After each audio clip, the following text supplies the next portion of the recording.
کہ باپ سے رشتہ، بڑے سے رشتہ، برابر والے سے رشتہ، بھائی کا بھائی، باپ اپنی ذات سے رشتہ، میں مولا کا ادنا ذاکر ہوں۔ اب ان چار رشتوں میں ذرا میرے حسین کو تو دیکھو، باپ سے رشتہ، حسین کا باپ امام، برابر والے سے رشتہ، حسین کا بھائی امام، چھوٹوں سے رشتہ، نسل میں 9 بیٹے امام، اپنی ذات سے رشتہ، میرا حسین خود امام۔ چاروں رشتے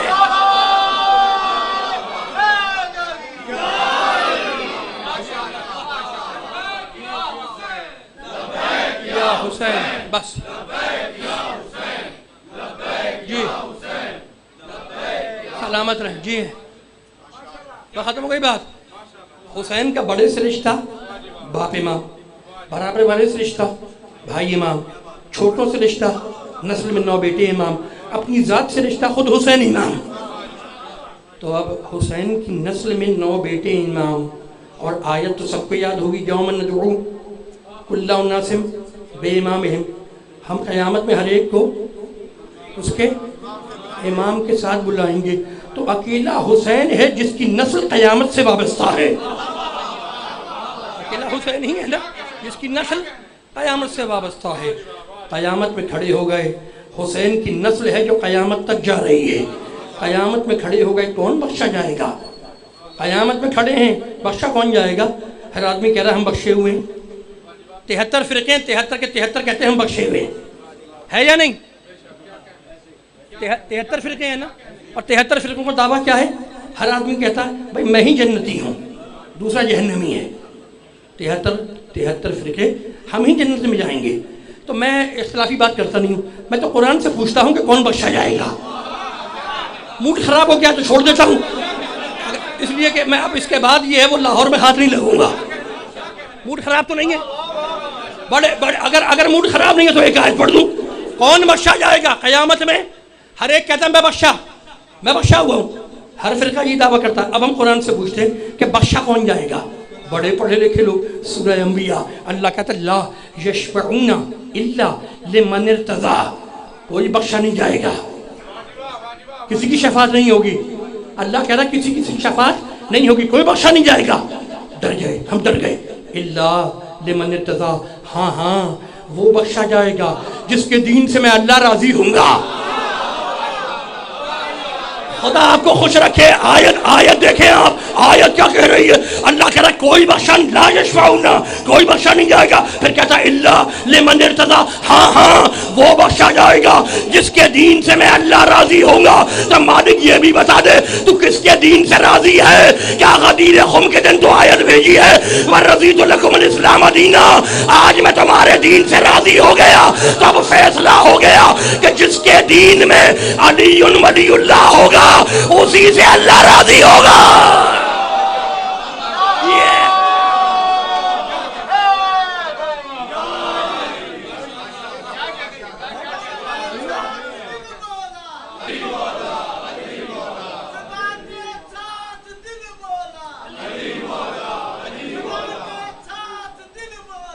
علی مولا، علی مولا، علی مولا، علی مولا،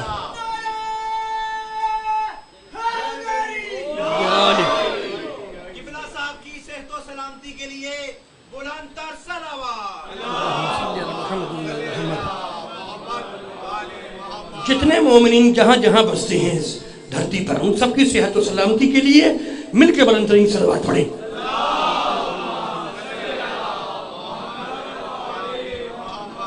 بس میں نے دامن بیان کو سمیٹ دیا۔ اگر موڈ خراب نہ ہو تو ایک آیت سنا دوں، ایک آیت سنا رہا ہوں بس، میں نے سمیٹ دیا، گھبرائے تو نہیں؟ آپ آگے آ جائیں بھائی، ایک آیت سنا دوں، ابھی ایک آیت رہ گئی ہے، ایک آیت میں یوٹیوب سے یاد کر کے تو آیا نہیں ہوں۔